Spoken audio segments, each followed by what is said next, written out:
8:08 de la mañana y nosotros ya estamos en ampliación de noticias. Me acompañan esta mañana Jaime Chincha. Jaime, ¿cómo estás? Patricia, ¿cómo estás? Buenos días. Y Andrés Calderón. Andrés, muy buenos días. Buenos días, Patricia. Buenos días, Jaime. Buenos días, Andrés. Listísimos entonces para traerles toda la información. Bueno, nosotros queremos reiterar el pésame a todos los deportistas de alta montaña de nuestro país y a la familia del gran Richard Hidalgo, nuestro primer escalador, nuestra primera cara en los 8.000 del mundo. Richard Hidalgo estaba a punto de empezar su expedición para coronar un 8.000 más de su carrera y lo encontraron muerto en dormido, ¿no? Parece.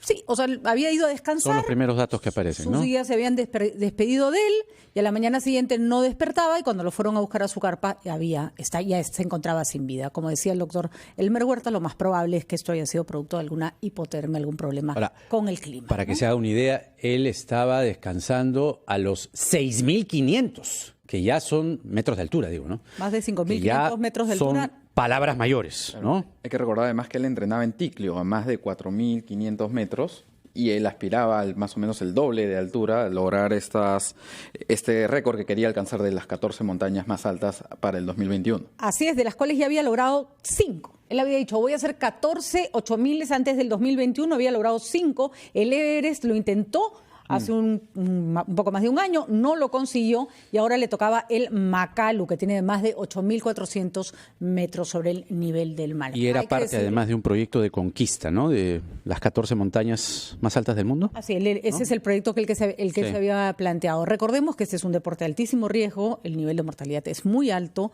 sin embargo son personas que van adelante con sus sueños sin ninguna otra motivación que ponerse a prueba a sí mismos y poder dominar la naturaleza. Ahora, el reto es grande, esto sin oxígeno, ¿verdad? No tenía oxígeno adicional. Es una manera de escalar. Tú puedes llegar a una meta con oxígeno o sin. Richard decidió hacer esta expedición sin oxígeno. Hacía mucho tiempo que ya él escalaba los 8.000 sin oxígeno. Así que en paz descanse. Si a uno le pregunta a un montañista dónde preferiría morir, su respuesta siempre será en la montaña. En las alturas. Así es que ahí la montaña se quedó esta vez con Richard Hidalgo, que en paz descanse y que esa paz y esa maravillosa persona que fue nos acompaña a nosotros siempre. Son las 8:10 de la mañana, pasamos a otros temas más citadinos, más del día a día, porque nos acompaña Julio César Espinosa, el abogado del expresidente Ollanta Humala. Con él vamos a conversar, por supuesto, Jaime, Andrés, sobre lo que hemos escuchado el día de ayer, la acusación formulada por el fiscal Juárez Atoche contra el señor Ollanta Humala y la señora Nadine Heredia, además de varias personas de su entorno, 20 y 26 años respectivamente. ¿Cómo está usted, doctor Espinosa? Gracias por acompañarnos. ¿Cómo está, Andrés? Doctor, bienvenido. Bueno, se sabía que la acusación venía, se sabía que fácil no iba a ser y se sabía que el lavado de activos iba a ser el delito más fuerte con el que Fiscalía iba a presentar esta acusación. Me imagino que mayores sorpresas no ha habido de parte de ustedes. En principio, no era una acusación evidentemente predecible por la defensa después de más de 4 años de investigación, pero lo que también nosotros sabíamos y teníamos un grado de certeza es que en esta acusación, para nosotros importante, no iba a haber una imputación asociada a actos de soborno, de corrupción, de precoima o como se le quiera llamar, porque después de todo este largo trecho de esta primera etapa, la Fiscalía no ha podido sustentar eso, básicamente porque ese posible hecho que ha ocurrido en otros partidos políticos o con otros líderes que hoy conocemos no se presenta ni como motivo del aporte de la campaña, ni mucho menos como acto de gestión gubernamental que hasta el momento no se ha establecido. Entonces, vamos para ir claros, usted quiere diferenciar que acá solo se están buscando las razones, inculpando a las personas sobre aportes de campaña que configurarían lavado de activos. Y sus consecuencias, ¿no? Y sus consecuencias. Pero no quita que en investigaciones futuras que no tengan que ver con esto puedan aparecer informaciones verificables e investigables sobre inversiones durante el gobierno del señor Ollanta Humala. Bueno, llevamos, fíjate, en investigaciones de comisiones investigadoras prácticamente desde que el expresidente terminó su mandato, ¿no? Y la Fiscalía también. No es la única... no subestime tanto a la Fiscalía, ¿eh? Es que fíjese cómo las hipótesis que ellos se conducen... No es la única causa... Finalmente tienen un éxito, relativo, por decirlo menos. Mi pregunta era... en la misma línea de Patricia, hay proyectos que sin duda pueden aparecer a lo largo de Primero esta etapa que es la de la revisión de la acusación, que está a cargo además del juez Concepción Carguancho, sino del juicio oral, que es un año. En un juicio pueden aparecer muchas evidencias, ¿no? ¿Cómo las van a afrontar? Bueno, dos cosas que digamos, se nos ocurren de momento. El encarecimiento del gasoducto puede ser una. La otra, el tramo 2 de la línea del metro. Ahora, Que fueron gestiones concretas en el gobierno del señor Humala por Odebrecht. Y respecto de las cuales ambas obras, en las principales declaraciones de los protagonistas de este caso, me refiero a los funcionarios de la empresa Odebrecht en Brasil, afirmaron reiteradamente que el aporte no tuvo una motivación empresarial, sino ideológica a partir del pedido que hace el PT. Por lo tanto, el aporte de campaña.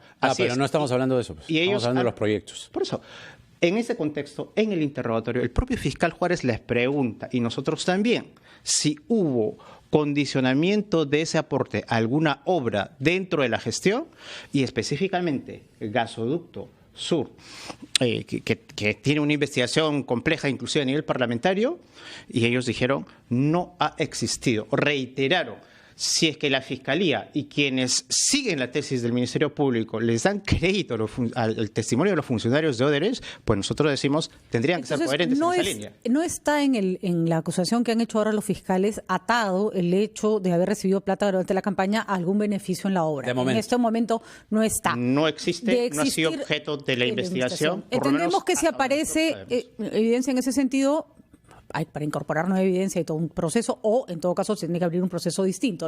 Entonces, con lo cual, por el momento ustedes sostienen esto no es una coima adelantada. Eso está más que claro. Pero eso está ahí.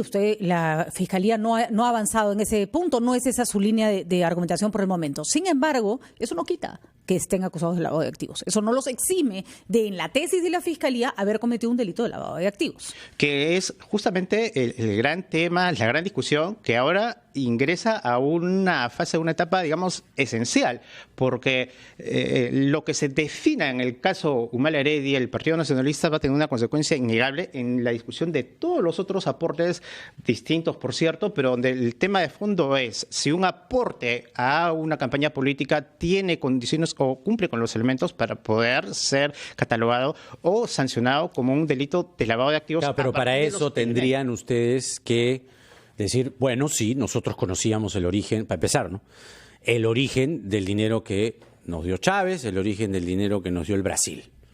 Y esa tesis no la han sabido probar del todo. Es decir, había un desconocimiento del dinero, con lo cual ahí viene una primera tesis sobre lavado, ¿no? Decirte, Jaime, que la prueba de la acusación o de los planteamientos de la defensa vienen ahora en un eventual juicio que se va a producir y que no va a durar menos de 2 años por la complejidad que tiene. Pero en ese contexto, una serie de datos que obviamente forman parte del delito de lavado de activos, entre ellos, por ejemplo, si el hecho se produjo, los señores Humala Heredia han afirmado coherentemente que ese hecho no se produjo y agregado a ello discutir los otros elementos como el conocimiento o la presunción de conocer el origen ilícito o las actividades ilícitas de Odebrecht en un contexto en el que nosotros aportaremos pruebas y las tenemos documentadas que hasta el año 2014, ni siquiera el 2010 ni el 2011, hasta el año 2014 Odebrecht y Jorge Barata, su principal líder en el Perú, era considerado como uno de los personajes más honorables y de solvencia moral y empresarial, y eso está documentado y lo vamos a presentar para su conocimiento por el juez de la causa. Bueno, eso es discutible, lo vamos a conversar con el abogado de César Espinosa después de la pausa. Las preguntas de Andrés Calderón entonces. Ya volvemos.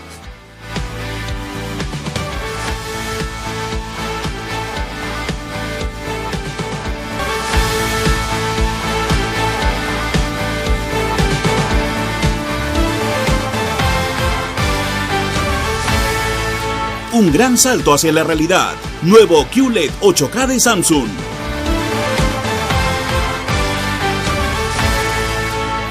Para la mejor enfermera, maestra, No existe el regalo ideal, pero cuidar su salud es la mejor forma de seguir disfrutándola. Y en el mes de mamá, en la Clínica Cayetano Heredia, tenemos descuentos en todos nuestros servicios ginecológicos, ecografías y mamografías. Clínica Cayetano Heredia. La disfunción eréctil y la eyaculación precoz tienen tratamiento. Llame y separe su cita médica al 01748-1900, bostonmedical.la. Radio Oxígeno.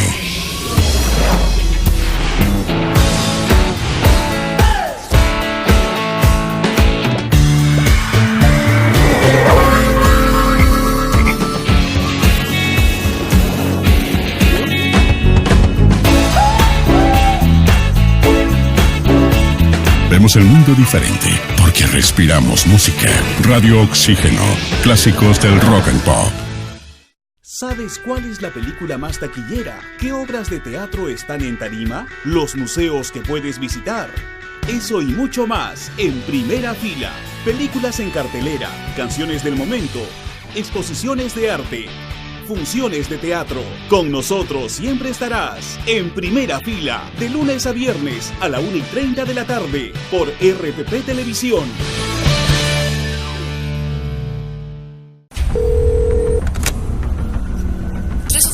Nos están asaltando.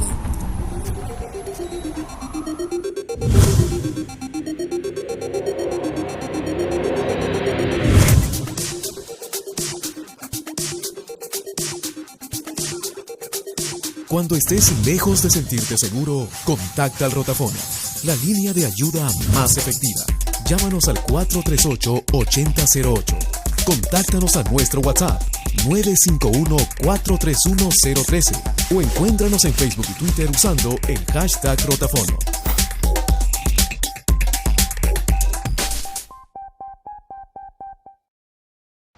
RPP, confianza por todos los medios.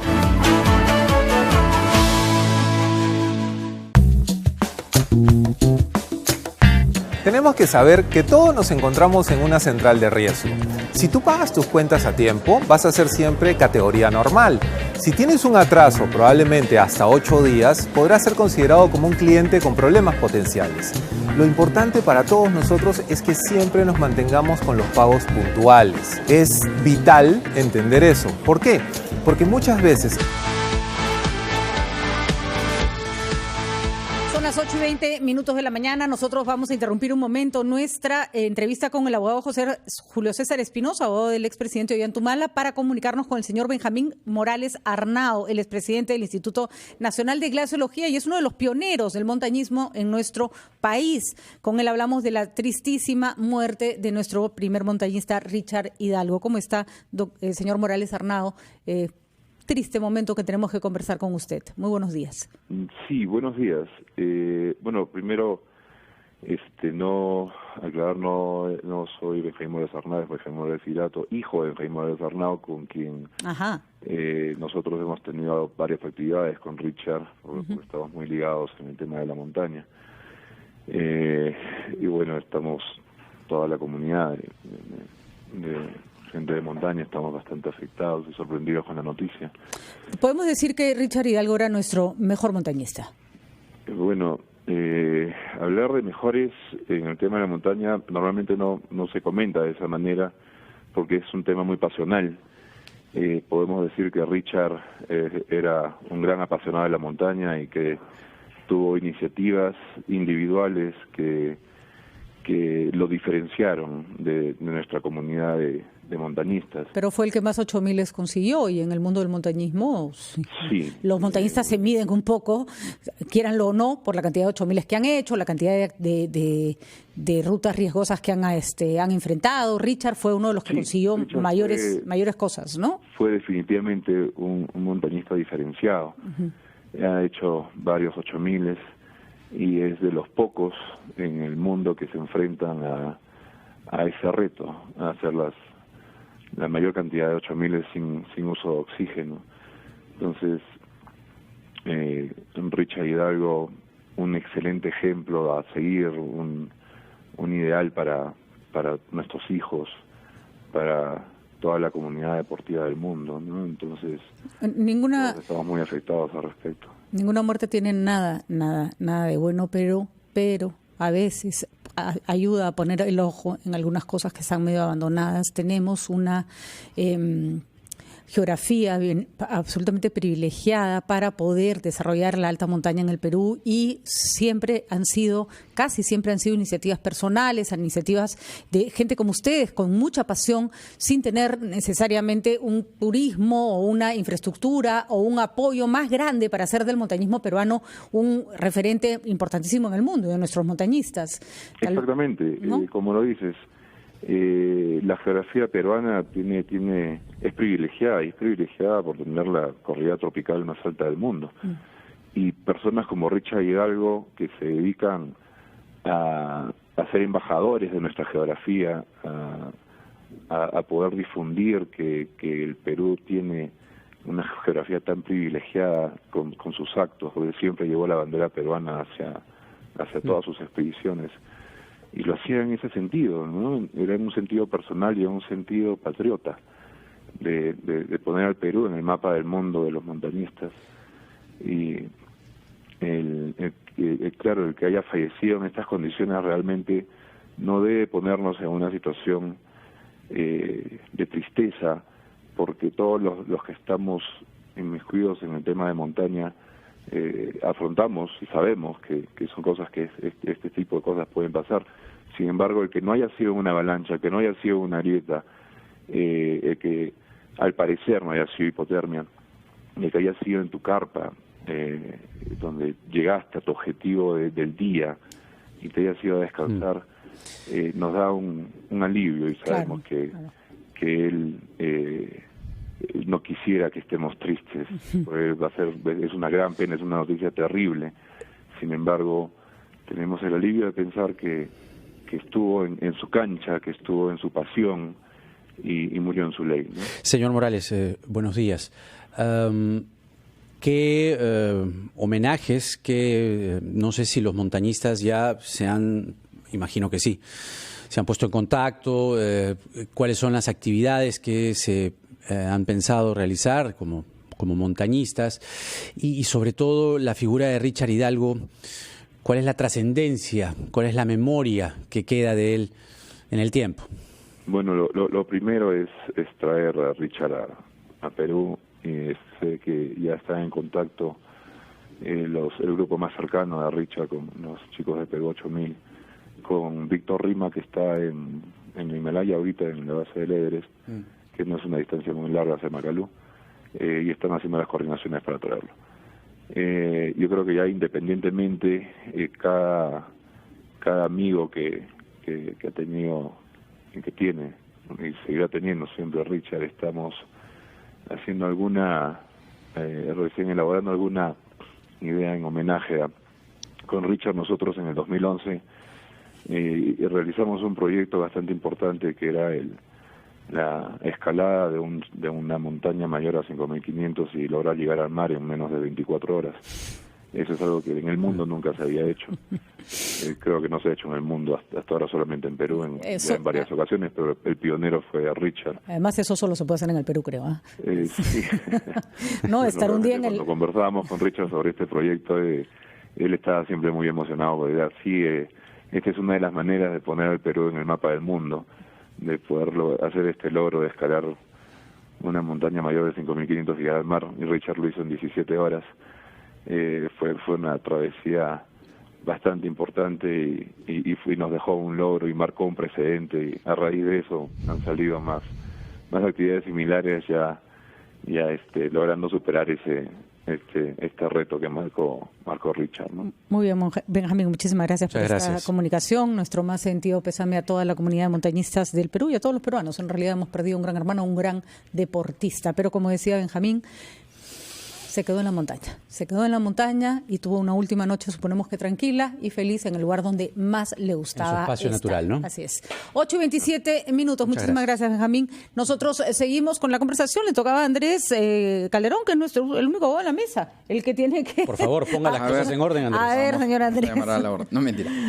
Doctor Espinosa, quería preguntarle, ¿se va a seguir discutiendo lo que le comentaba Jaime sobre si en realidad ¿Hubo o no hubo aporte? Justo estaba leyendo en la mañana un tuit del abogado César Nakazaki, que entiendo que también integra la defensa del presidente Humala, del expresidente Humala, y le respondía a César Azabache diciendo: tocayo, defensa es, los hechos objeto de acusación no son delito por falta de delito fuente, acción típica y dolo. Es decir, en cristiano, ¿no?, está diciendo, esto no es delito, los aportes a campañas no son delitos, no hay otra. O sea, no va a haber un cuestionamiento a si es que hubo o no hubo el aporte. Eso, digamos, ya no se va a discutir. No. A ver, el esquema planteado desde el inicio de la investigación, cuando surge la información de la declaración del señor Barata y luego de Marcelo Odebrecht, fue siempre, como lo dijeron tanto el señor Humala como la señora Heredia, que ese hecho no ocurrió. Entonces, como tal, el hecho se mantiene en una versión de negación que tendrá que ser discutida probatoriamente en el juicio. Pero ¿le parece fértil esa discusión cuando ya con tantos testimonios que van en el mismo sentido de que sí se ha producido con bastante exactitud estos aportes, seguir discutiendo eso? Veremos, no conocemos la acusación, no nos la han notificado aún.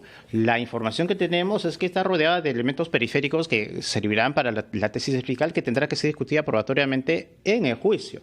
Pero en un caso como ese, la complejidad que tiene, no se discute únicamente el hecho, sino la calificación jurídica. Entonces son dos elementos que están necesariamente vinculados, y por eso es que bajo la hipótesis del fiscal, si es que la premisa del Ministerio Público es, como dice, que un hecho como el que él sostiene, la entrega del aporte, tiene relevancia jurídica que se califica como delito de lavado de activos, nosotros entramos a ese segundo componente de la discusión para sostener que, por diversas razones que vamos a explicar y que han sido además discutidas hasta públicamente, un aporte de esta naturaleza motivada con fines ideológicos no puede tener una consecuencia penal. Ellos no podían presumir que era un dinero ilícito, es lo que ustedes van a plantear. Bueno, ese es el otro elemento. Ni en efectivo y en maletas. Ese es el otro componente. ¿Y no les parece que quien recibe dinero motivado por el partido de gobierno de otro país,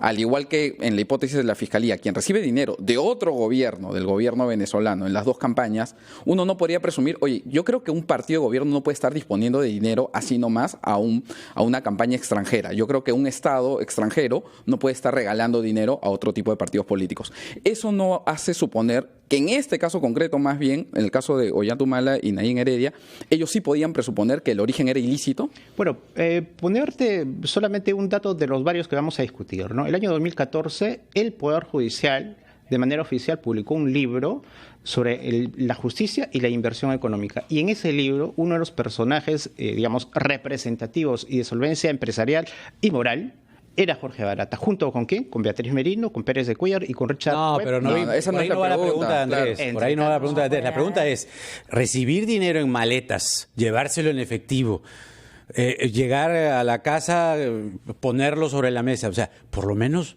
preguntarse, oye, acá hay algo raro, ¿no? O sea, así nomás se recibe plata, ¿es lo que está diciendo usted? ¿Bajo la ideología puedo llenar mi casa de plata? En la medida que usted, o en la medida que se acepte la tesis del fiscal, lo que los señores Humala y Heredia han sostenido ante el fiscal en todas sus declaraciones es que ese hecho no se ha producido y se aportarán testigos, evidencias y documentos que van a poner en cuestión esa tesis y que serán valoradas por un tribunal que, de hecho, va a tener que ponderar ambas tesis y se tendrá que discutir primero ese hecho y luego la calificación jurídica, de manera tal que nosotros lo que indicamos es que el planteamiento del fiscal tiene la corroboración que, según el Ministerio Público, le abonaría a sustentar que el hecho se ha producido. Pero evidentemente, y no las voy a adelantar, obviamente, cuál va a ser la estrategia que en el juicio vamos a plantear, hay evidencias, planteamientos que estamos construyendo y que se van a presentar ante el tribunal que en su momento tendrá que valorarlas. Complicadísimo lo que le toca al señor Espinosa, porque van a tener ustedes, primero, probablemente la negación de no recibimos nada, esa se les va a caer rápido, aparentemente, por todas las... Esa es una opinión, es una percepción, y después van a tener que defender algo que negaron. Pero, en fin, ustedes saben cómo plantean su defensa. Tal vez, con esto supongo que compartimos en la mesa. Una cosa que tienen esta vez en su favor es que todos los que antes les tiraban piedras, hoy día no les van a tirar piedras porque van a terminar en algún momento en la misma situación. A los otros partidos y los otros líderes pues, políticos. pero, así que no sé si es algo fundamental porque lo tenemos que dejar acá.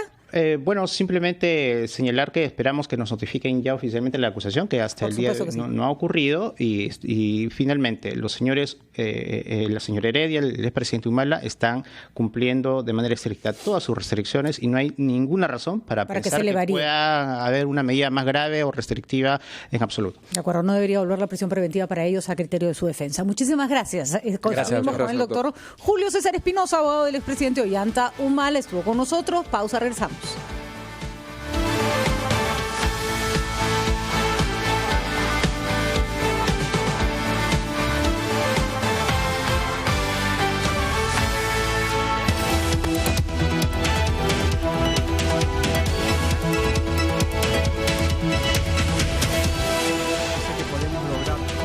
El alpinista peruano Richard Hidalgo fue encontrado sin vida en su tienda de campaña en el monte Makalu, ubicado en el Himalaya, a 6.500 metros de altura. Trabajadores del RENIEC iniciaron una huelga indefinida a nivel nacional. Reclaman que el Ministerio de Economía ha realizado recortes salariales de forma arbitraria. La Fiscalía pidió 20 años de cárcel para Ollanta Humala y 26 años para Nadine Heredia. El abogado de Humala, Wilfredo Pedraza, consideró la pena como desproporcionada.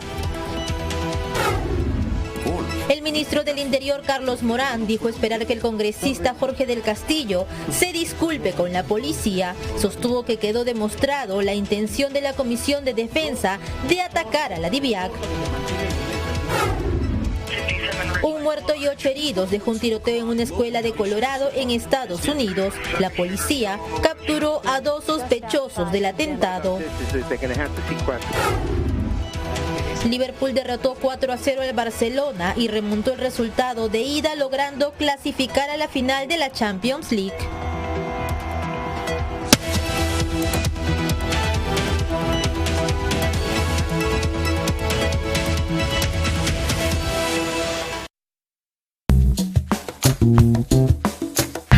Tenemos que saber que todos nos encontramos en una central de riesgo.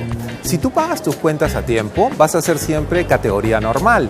Si tienes un atraso, probablemente hasta 8 días, podrás ser considerado como un cliente con problemas potenciales. Lo importante para todos nosotros es que siempre nos mantengamos con los pagos puntuales. Es vital entender eso. ¿Por qué? Porque muchas veces, al estar registrados de una manera negativa, lo que vamos a tener son intereses más caros. Cuando una institución financiera te vaya a otorgar un préstamo, va a coberturarse, va a protegerse, porque puede ser que tú no le pagues a tiempo. Si tienes un comportamiento crediticio adecuado, tus tasas de interés serán más bajas. Aprovecha, sé consciente y paga tus cosas a tiempo. ¿Sabes cuál es la película más taquillera? ¿Qué obras de teatro están en tarima? ¿Los museos que puedes visitar? Eso y mucho más en Primera Fila. Películas en cartelera, canciones del momento, exposiciones de arte, funciones de teatro. Con nosotros siempre estarás en Primera Fila, de lunes a viernes a la 1:30 de la tarde por RPP Televisión.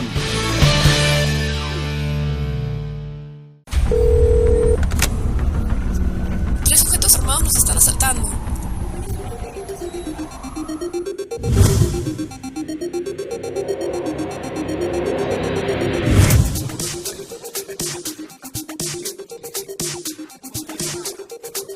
Cuando estés lejos de sentirte seguro, contacta al Rotafono, la línea de ayuda más efectiva.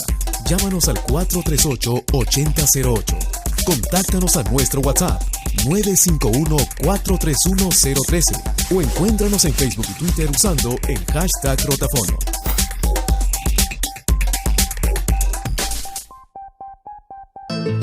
La otra ruta.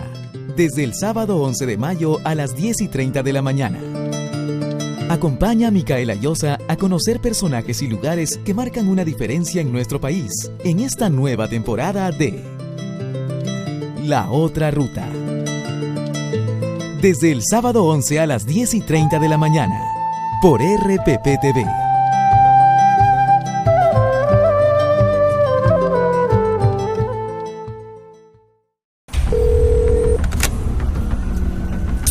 armados nos están asaltando.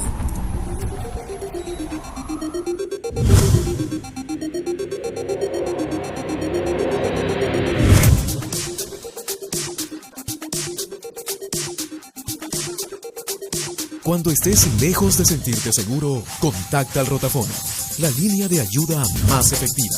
Llámanos al 438-8008. Contáctanos a nuestro WhatsApp 951-431-013 o encuéntranos en Facebook y Twitter usando el hashtag Rotafono.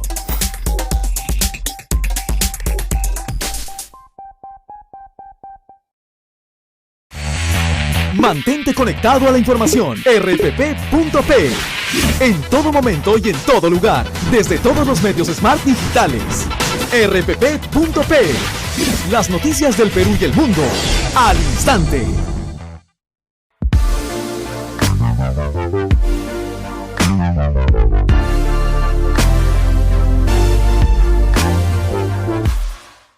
Hola, ¿qué tal amigos? Soy Cecilia Barraza y les recomendaría ese libro que a mí me encanta. Bueno, lo han sacado en nueva edición porque este es muy antiguo.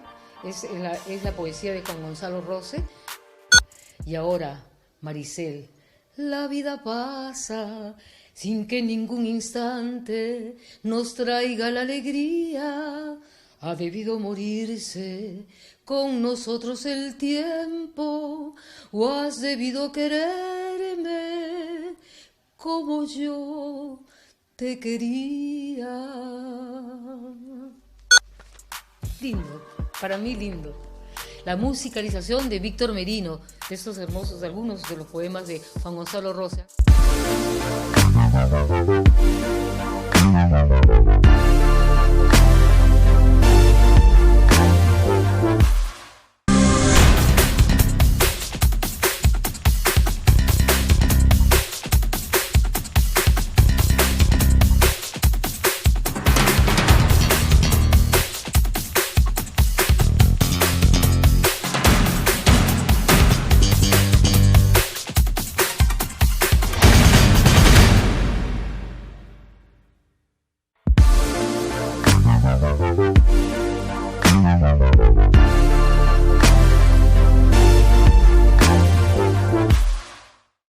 Hola, ¿qué tal? Soy Bruno Dar. Uno de los libros favoritos que tengo, que habla de neurociencia y sobre todo para gente que quiere entender esta gran ciencia que es nueva, se llama Ágilmente, de Stanislav Baraj. Una de las pasajes que dice es que el cerebro se transforma, va creciendo, va cambiando de forma de acuerdo a las informaciones que vas recibiendo, que le vas dando y que va aceptando tu cerebro. Y justamente este libro los va a ayudar mucho para entender la neurociencia. Es un libro magnífico, ¿cierto? De la mañana hemos anunciado con mucho pesar el día de hoy el fallecimiento del montañista Richard Hidalgo, nuestro primer montañista, porque los logros y las cantidades de hazañas que había logrado para poner en alto el nombre de nuestro país, y cuando decimos en alto lo decimos casi literalmente, fueron realmente muy, muy importantes. Era además un ser humano excepcional. Renzo Moreno, guía oficial de alta montaña de nuestro país, que conoció además muy de cerca a Richard Hidalgo, conversa con nosotros sobre esta tristísima noticia. Renzo, ¿cómo está? Muy buenos días. Muy buenos días. Me imagino que para ustedes, para los guías de alta montaña, esta es una de esas noticias bastante tristes, bastante complicadas de recibir. Sí, bastante triste y ante todas las circunstancias en las que Richard falleció, ¿no? En realidad no falleció por una avalancha o una caída de una grieta, ¿no? Fue encontrado en su carpa, al parecer sin vida. No sé bien los detalles, pero es muy lamentable, ¿no? Para el país y el mundo de la montaña en nuestro país. Ahora, todos los montañistas saben que esta es una actividad sumamente riesgosa, y a pesar de eso muchas veces les preguntan por qué lo hacen y tal vez eso no tenga una respuesta, porque hacen cosas muy peligrosas. Ya dormir a más de 6.000 metros de altura es una actividad riesgosa. En realidad sí, hasta cierto punto, pero Richard estaba muy adaptado, supongo, porque él ya llevaba varias expediciones a los 8.000, tiene un entrenamiento de muchos años, y dormir a 600 metros no es en realidad un problema, no sé qué pudo haber pasado.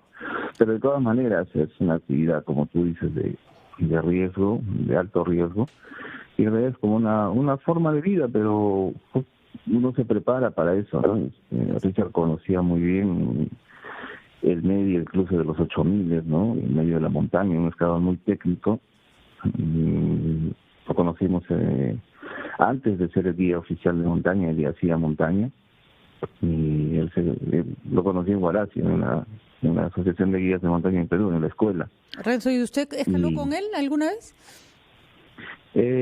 Bueno, hemos escalado, pero solo roca, ¿no? Uh-huh. Hace tiempo. Luego él se dedicó ya independientemente a hacer 8000, que es como una especialización, ¿no? Así es. Por su cuenta, no como guía, pero empezó a hacer sus expediciones tratando de conquistar sin oxígeno los 14 8000. Y ya tenía, que es además una suerte de reto que se ponen muchos montañistas, y ya tenía varios en su haber. Su objetivo es llegar al 2021 con todos. Creo que iba por el sexto 8000 o algo así. Efectivamente. Sí. Bueno, sí. ¿algún homenaje, alguna forma para despedir a Richard Hidalgo, al gran amigo? Claro, seguramente la Asociación de Guías va a hacer lo lamenta esta terrible pérdida de los 8000istas peruanos, que no tenemos muchos. En realidad no es muy... La actividad de la escalada deportivamente no es muy apoyada por el Estado, pero por lo menos teníamos un 8000ista de la calidad de Richard, ¿no? Y seguramente la Asociación de Guías va a hacerle el homenaje correspondiente. Y con esta geografía maravillosa que tenemos, Renzo, deberíamos tener más. Tal vez que esto ayude a llamar la atención sobre el magnífico deporte que es el montañismo, a pesar de sus riesgos, ¿no? Es uno de los más lindos. Sí, es un magnífico deporte. Richard estaba en la élite de los deportistas más técnicos, digamos, ¿no? Que afrontan y toman este tipo de retos. Pero el montañismo, lógicamente, se enseña técnica, se enseña gestión de riesgos, se enseña cómo practicarlo de una manera segura, ¿no? Pero de todos modos, como digo, tiene un riesgo, porque el hacer 8000 o el hacer ese tipo de escaladas ya conlleva retos un poco más, o sea, hay que trascender muchas veces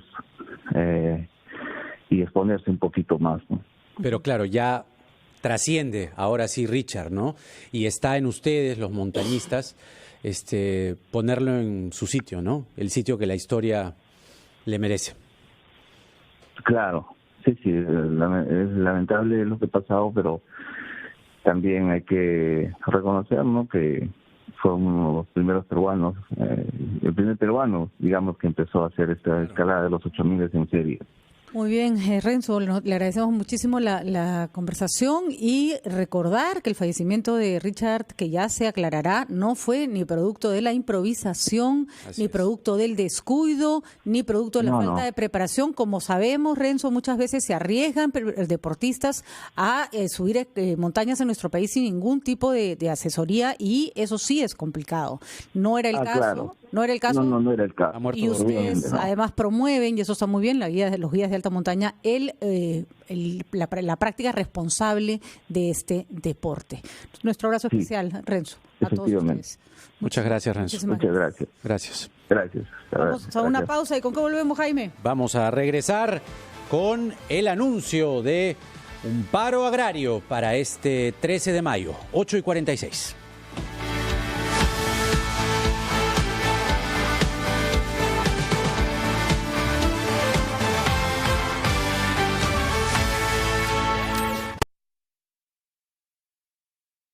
Un día como hoy llega gracias a Universidad Continental, la universidad de la Cuarta Revolución Industrial, con el ecosistema digital más completo para el aprendizaje.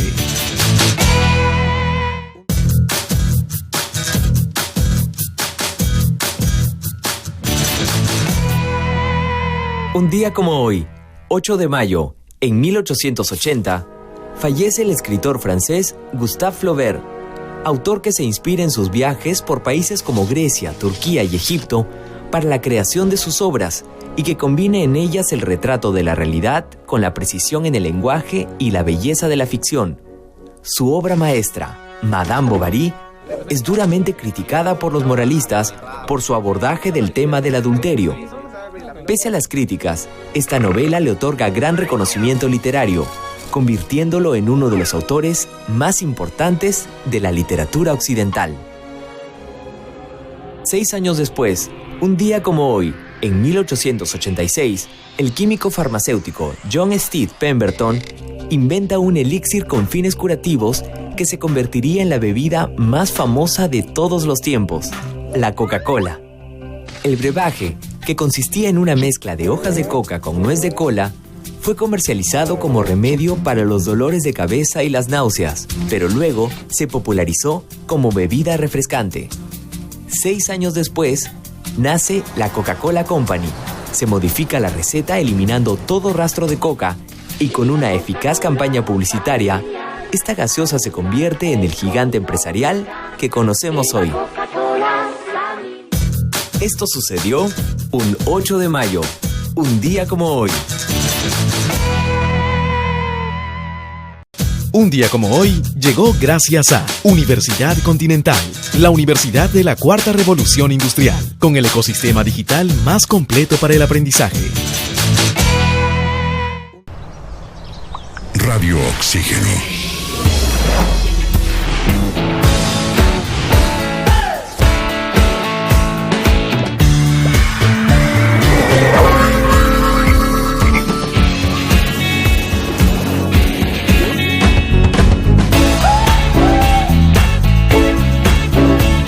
Vemos el mundo diferente porque respiramos música.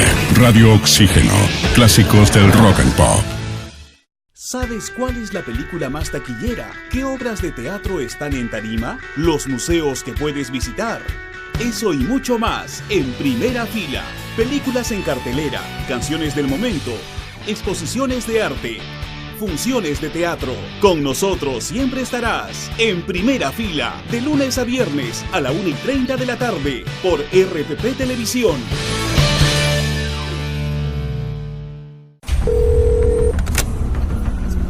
Tres sujetos armados nos están asaltando.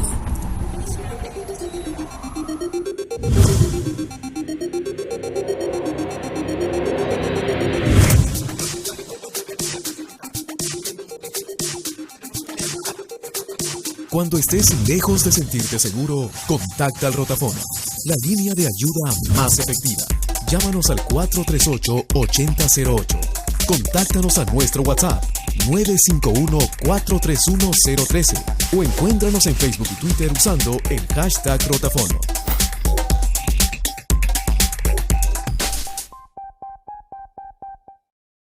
¿Sabes cuál es la película más taquillera? ¿Qué obras de teatro están en tarima? ¿Los museos que puedes visitar? Eso y mucho más en Primera Fila. Películas en cartelera, canciones del momento, exposiciones de arte, funciones de teatro. Con nosotros siempre estarás en Primera Fila, de lunes a viernes a la 1:30 de la tarde por RPP Televisión.